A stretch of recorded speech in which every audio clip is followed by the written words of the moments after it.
ورد حاشي ninkeedu waqtigan hadda joogan wanaagsan la waayay waxaan weerar ku qaaday ama aan la wadaagi warda xaashinkeeda waxaa maalmihii la soo dhaafay baraha bulshada aad u qabsaday maansada ah warda xaashinkeeda oo ay xurisay abwaanada weyn ayaan Axmed Ciidiid ayaan kaaba maansadani oo ka hadlaysay dabeecadaha rag qaar oo ay tirisay ayaan sanadkii la soo dhaafay ayaa haatan ka hadalkeedu dib u soo cusboonaaday kadib markii laga sameeyay heeso iyo rawaayado sida ay sheegtay ayaan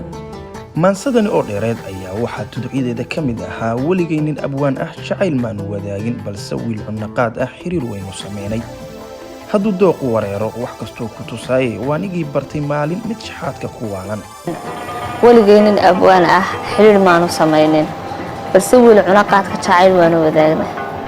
hadduu dooq wareero wax kastoo ku tusaayay waanigii bartay maalin mid shaxaadka ku waalan anigoo waxba haysan dhahayo walaalo way xumaatay saad waxaad haysay siibal haddaan sii wada heesta rag waxaa ugu leeyta kana soo wacaleedkana weydiiyo taswiirta waqtigan hadda jooga nin wanaagsan la waayay waxaan weerar ku qaaday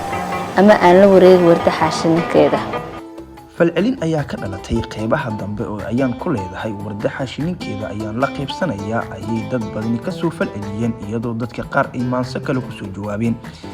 rag qaar ayaa soo matalay warda xaashinkeeda halka gabdhaha qaarna ay matalayeen wardada qudheeda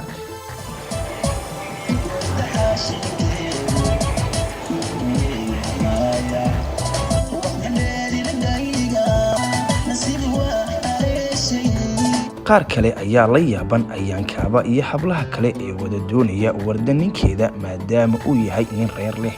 ayaan kaaba oo BBC-da la hadashay ayaa sheegtay inaysan jirin wax gaar ah oo ay ku sameysay maansadan balse ay ka ahayd maanso kaftan ah oo ay ku tilmaamaysay dabeecadaha ragga qaar isma lahayn sidani ayay bulshada dhexdeeda ugu faafi doontaa ayay tiri ayaan oo BBC-da la hadlaysay ayaan oo inta badan maansooyinkeeda ay ku saabsan yihiin arrimaha bulshada ayaa sheegtay in markii ay ku halqabsanaysay warda xaashinkeeda uu markaas niyadeeda ku jiray sifaha nin wanaagsan oo markaas ay la ahayd in uu xaas leeyahay nin sifahaasi leh